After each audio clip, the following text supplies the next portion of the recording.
Hello friends, मैं MS Srivastava आज फिर लेकर आया हूँ आपके लिए एक नया चैप्टर का एक्सप्लेनेशन जिसका नाम है the trees written by Edwin Rich. तो चलिए हम लोग शुरू करते हैं इसको। अब सबसे पहले मैं आपको बता दूं, इस पिक्चर में मैंने दो इमेजेस को यहाँ पे दिखाया है। एक है जो ट्रीज को दिखा रहा है और दूसरा पिक्चर एक लेडी को शो कर रहा है जो कि डार्क मोड में है, कुछ सोच रही है, शायद सैड है। दोनों को मैंने एक साथ क्यों रिप्रेजेंट किया है ये हम लोग जानने के लिए चलते हैं इस फॉर्म में।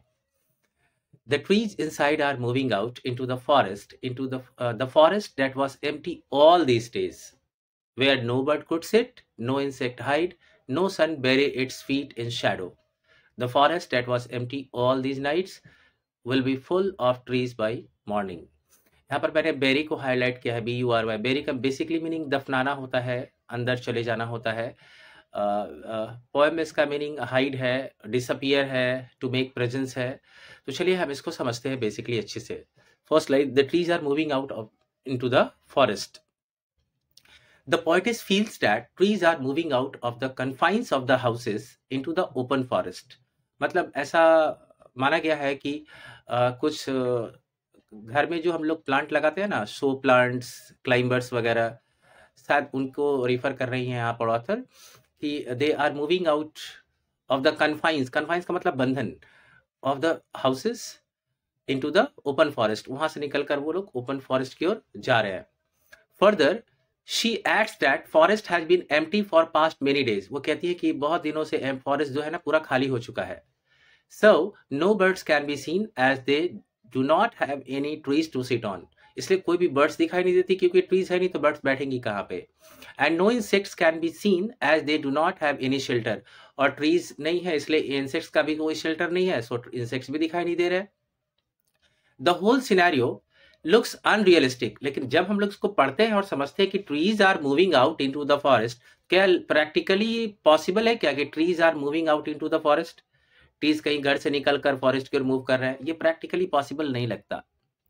सो the whole scenario looks unrealistic as trees are immovable and hence we realise that the poem has a symbolic meaning. और इससे पता चलता है कि इस पोम का कुछ सिंबॉलिक मीनिंग है। मीन्स ट्रीज बोलकर ऑथर कुछ और कहना चाहती हैं, Edwin Rich. The poem uses tree as a symbol for women. Basically यहाँ पे ट्रीज का मतलब विमेन है, यहाँ पर सिंबल यूज किया गया है बस ट्री एक रूप में विमेन को दिखाने के लिए। हु हैव बीन कन्फाइंड, जो अपने घरों के दायरे में सीमित है, और रेस्ट्रिक्टेड इन देयर रोल्स, और उनका रोल भी रेस्ट्रिक्टेड है, and activities by societal norms. और वो क्या क्या कर सकती है नहीं कर सकती ये भी बना दिया गया है सोसाइटी में। सोसाइटी में नियम बने गए हैं समाज में कि आपको ऐसे रहना है, ये करना है, वो करना है। एंड एक्सपेक्टेशन, और समाज में हमारी बहुत सारी एक्सपेक्टेशंस भी होती है महिलाओं को के प्रति कि महिलाओं को ऐसे रहना चाहिए, ये करना चाहिए, वो करना चाहिए। The forest represents the world और society outside of this confinement. और यहाँ पर इसलिए जो फॉरेस्ट टर्म यूज किया गया है इस फॉर्म में, बेसिकली ये भी एक सिंबॉलिक है मीनिंग में। यहाँ फॉरेस्ट का मतलब हमारा बाहरी दुनिया, सोसाइटी, समाज है जो घर के बंधनों से बिल्कुल अलग है, उसको रिफर किया गया है फॉरेस्ट यहाँ पर। Where women can be free and thrive, जहां बाहर की दुनिया में जाकर विमेन जो है अपने आप को फ्री कर सकती है और अपने आप को थ्राइव भी कर सकती है, मतलब प्रॉस्पर, अपने आप को प्रोग्रेस के रास्ते पे ले जा सकती है, अपग्रेड कर सकती है।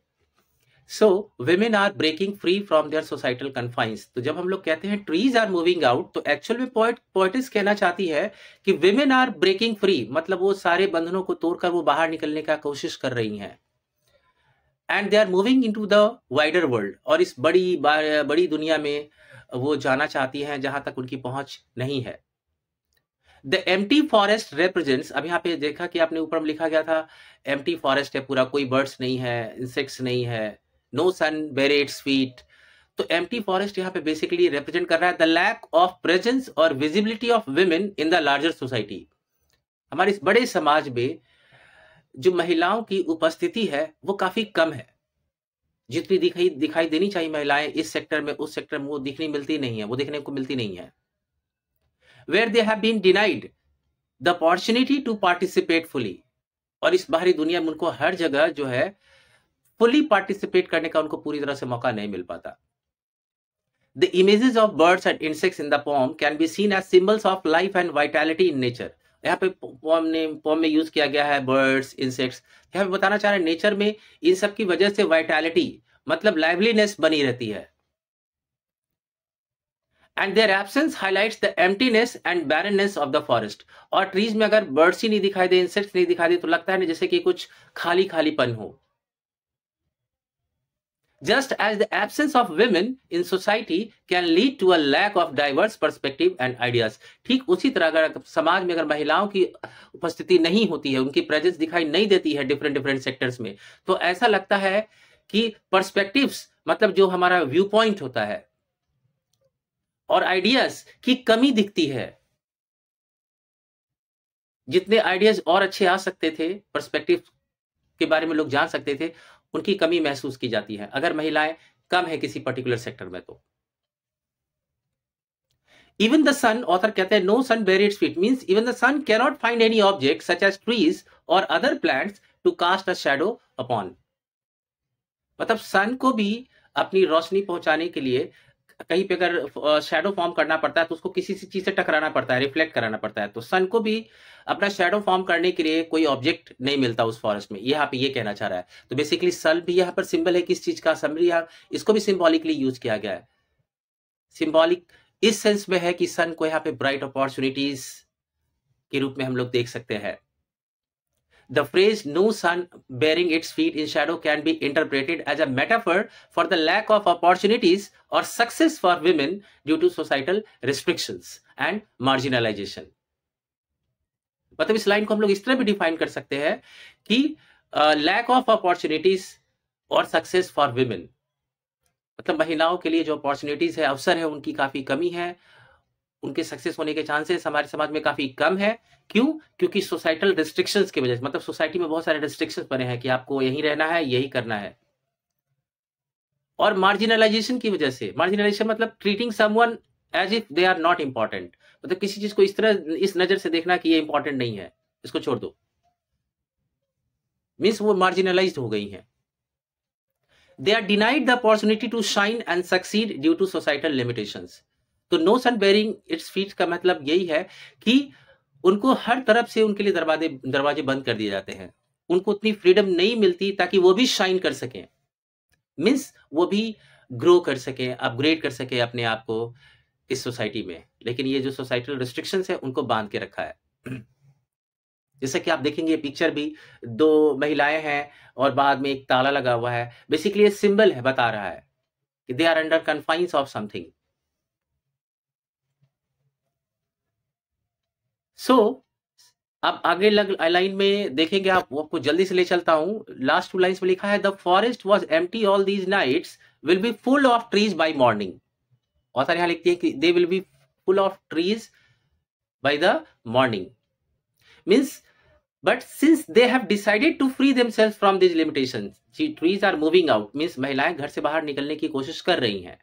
तो चूंकि वो बाहर निकलने की कोशिश कर रही हैं, so there is hope that they will be able to make their presence in the male dominated society by the next morning, that is in the days to come। Means चूंकि वो बाहर निकल रही हैं, इसलिए ऐसा आशा की किरण बनी है, उम्मीद बनी है कि वो लोग इस मेल डोमिनेटेड सोसाइटी में, जहां पर पुरुष लोगों का दबदबा है, उसमें वो भी अपनी पहचान बना सकती हैं। और आने वाले दिनों में हमें ये देखने को मिलेगा कि उन्होंने अपनी पहचान बना ली है, अगर उनको मौका दिया जाए तो। नेक्स्ट स्टैंजा हम लोग चलते हैं। All nights the roots work to disengage themself from the cracks in the veranda floor, the leaves strains towards the glass, small twigs stiff with exertion, long cramped boughs in shuffling under the roof like newly discharged patients, half dazed moving to the clinic doors। पहले यहाँ पे बहुत सारे important terms use हुए हैं। Disengage करने का मतलब अपने आप को अलग करना, मुक्त कर लेना। स्ट्रेन का मतलब टू क्रिएट प्रेशर है। ट्राई हार्ड का मतलब तो आप समझ ही रहे हैं। ट्विक्स मतलब स्मॉल स्टेम को कहते हैं, टहनी छोटी सी डाली जो होती है। और स्टिफ का मतलब काफी हार्ड हो जाना। और एक्सर्शन का मतलब एफर्ट है, बहुत प्रयास। क्रैम्प का मतलब श्रंक, सिकुड़ जाना। और बाउज का मतलब ब्रांचेज है थोड़ी बड़ी, और शफलिंग का मतलब क्रीपिंग, मूविंग स्लोली, घसीट घसीट कर चलना, उसको शफलिंग कहा गया है। डेज्ड का मतलब puzzled, confused, stunned, and discharge का मतलब रिलीज कर देना किसी को। तो चलिए इस स्टैंजा का मतलब को हम लोग समझते हैं। All nights the roots work to disengage themself from the cracks in the veranda floor, the leaves strain towards the glass. Means in this stanza the poetess explain the struggle by the plants to reach the forest. All night कह रहा है कि the roots work, मतलब कितना मेहनत करते हैं plants, कर रहे हैं यहाँ पर स्पॉर्म में, फॉरेस्ट में पहुंचने के लिए। मिस महिलाएं कितना मेहनत कर रही हैं अपनी आइडेंटिटी बनाने के लिए, अपनी पहचान बनाने के लिए इस समाज में। She says that the roots work for the whole night to separate themselves from the veranda floor. The leaves tries to create pressure to break the glass window so that they could go outside. और leaves इतना pressure बना रही हैं कि वो glass window को ऐसा लगता है तोड़ देंगी और बाहर चली जाएंगी। The small stems of the tree have become hard due to the continuous effort to free themselves. और छोटी छोटी जो टहनियां होती हैं वो इतना प्रयास कर रही हैं बाहर निकलने का कि उस प्रयास की वजह से लगता है कि उनमें ऐठन आ गई हो, थोड़ा सिकुड़ गई हो, वो इतनी स्टिफ हो गई हैं, hard. The long branches which have shrunk in the limited space in the house are also creeping to go out from the roof. और जितने long branches भी हैं वो भी shrunk हो गए हैं, बट वो भी बाहर जाने की कोशिश कर रहे हैं। We can say that women are desperate for a change. हम लोग कह सकते हैं महिलाएं अब बहुत desperate हो चुकी है, मतलब बेसब्र हो चुकी है वो एक चेंज के लिए, अपने बदलाव के लिए। वो किसी भी तरह बाहर जाना चाहती हैं। And their effort is compared to that made by a patient who has been released from the hospital and he tries to move out in a hurry, although he is confused. और महिलाएं जिस तरह प्रयास कर रही है अपनी पहचान बनाने के लिए, बाहर निकलने के लिए, उनके एफर्ट का कंपैरिजन उस पेशेंट से किया गया है जो हॉस्पिटलाइज होता है, और जब उसको रिलीज कर दिया जाता है, मतलब छुट्टी दे दी जाती है कि भाई अब तुम जा सकते हो, तो सोचता है कितना जल्दी यहाँ से भाग के निकल जाए हम। वो थोड़ा कंफ्यूज भी होता है उस वक्त। सो इस लाइन में हम मेटाफर यूज किया गया है, सॉरी सिमिली यूज किया गया है पेशेंट के साथ।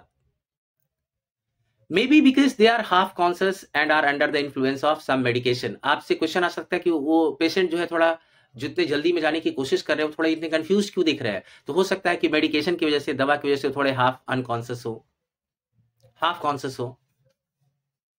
दे are unsteady but in a hurry to leave the clinic. वो अनस्टेडी है, मतलब ठीक से चल तो नहीं पा रहे, धीरे धीरे चल पा रहे, लेकिन वो चाहते कितनी जल्दी यहाँ से क्लिनिक से बाहर निकल जाऊं, हॉस्पिटल से बाहर निकल जाऊं। ठीक उसी तरह महिलाएं भी प्रयास कर रही हैं। अब नेक्स्ट स्टैंजा देखते हैं। I sit inside door opens to veranda writing long letters. अब ऑथर यहाँ पे कह रही है अपने आप के बारे में कि I am sitting and writing long letters with the doors open to the veranda. मेरा डोर खुला हुआ है वेरेंडा की ओर और मैं लॉन्ग लेटर्स लिख रही हूँ। In which I scarcely mention the departure of the forest from the house. Scarcely का मतलब हार्डली, और डिपार्चर तो आप समझते ही है, लिविंग, जाना। The night is fresh, the whole moon shines in a sky still open, the smell of leaves and lichen still reaches like a voice into the rooms. Lichen एक grey, green और yellow plant like organism होता है that grows on rocks, walls and trees.